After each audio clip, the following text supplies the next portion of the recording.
Today, we are talking about wild weather. Last season, we had Dr. Reese Halter on, and we discussed how the weather was changing, how it would affect our planet, and we have him on today to talk to us. Will you please join me in welcoming Dr. Reese Halter? Come on, babe. Welcome back. Hello, my friend. Sit down. Thank you. Pleasure to have you back. Thank you very much. Although I have to say, to have you back when there's been such a disaster happening is not exactly the best way to welcome a friend, is it? No, no. But these things happen, and we've come through a hellacious 1 week period. And right. 4 years ago, if I'd have been sitting right here, we would have been talking about the same thing. And what did we learn from 2003? Well, not much. We learned that we're in an epic drought, 1877. It goes back records since the inception of records. And our forests are in need of a burn. We live in a fire forest region, right. And Smokey Bear introduced this fire suppression thing, and now our forests are all overgrown.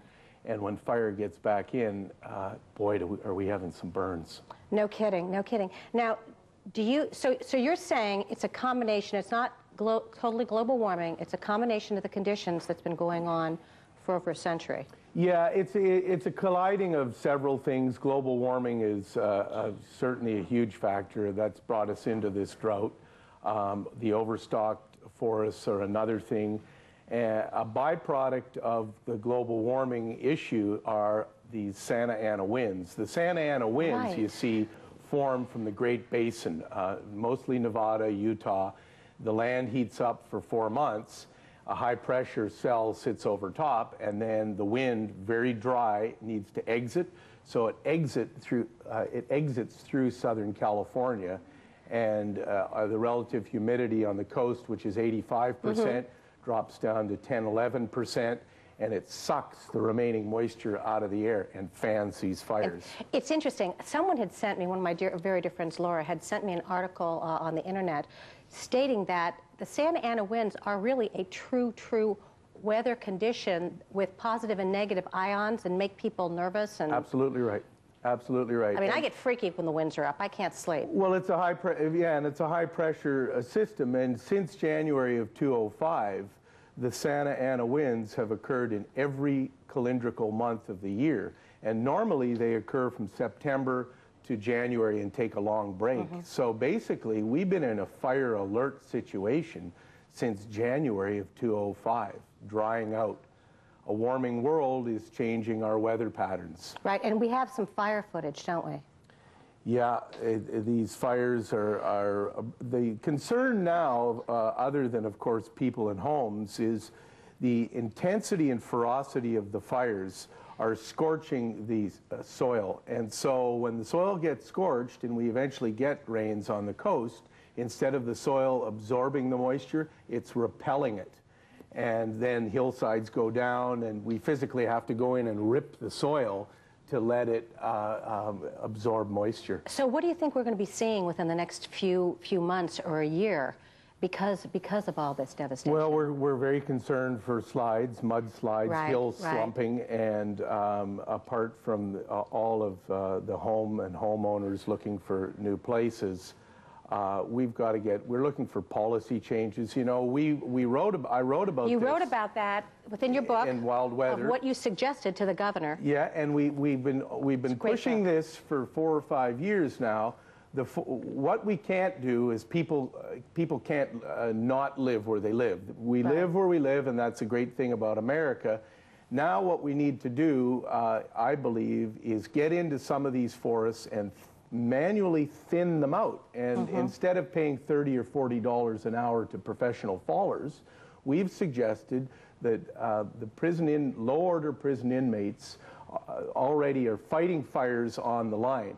Switch their chainsaw with a brush saw and get them in and get them removing. That would be a wonderful idea. Incense cedar and white fir that are highly volatile. Get them out of there. Right, and then you also recently spoke at the UN, and you were very excited because the mayor in New York is planting a ton of trees. Yes. And aren't you promoting a lot of the mayors? Isn't there a whole group of mayors around the world who are collectively doing that as well? Absolutely right. We haven't had leadership. Look, from a scientific point of view, what an ecologist does is we study patterns on the landscape, and after 20 years of observing nature, you might be able to predict certain things. We're seeing on the landscape in North America, in Australia, and China, the result of a warming Earth and droughts. And so we've got this information. It's well cataloged in the book. Global warming is a citizen's issue. It's not a political issue.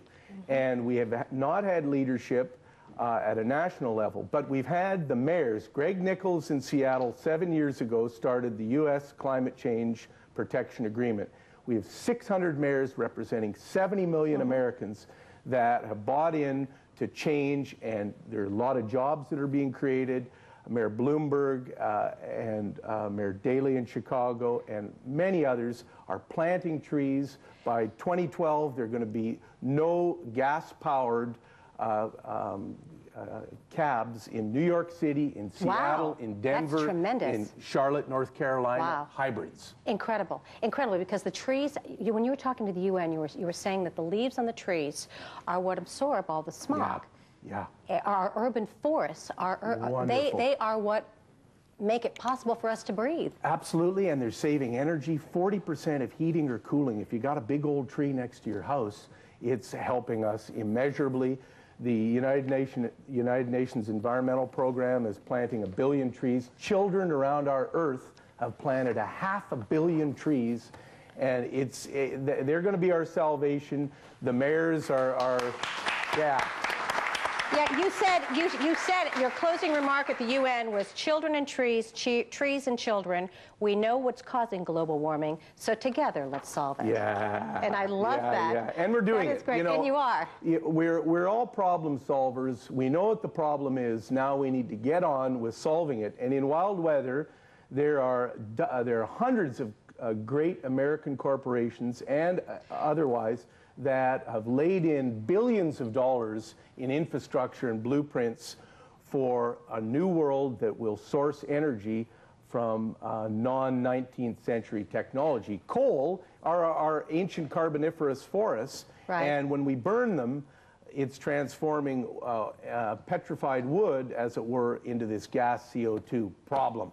Well, we're going to talk about the corporations. We're going to talk about all the good that people are doing. When we come back, we will have joining us Scott Kiner, chairman of the American Red Cross of Riverside County.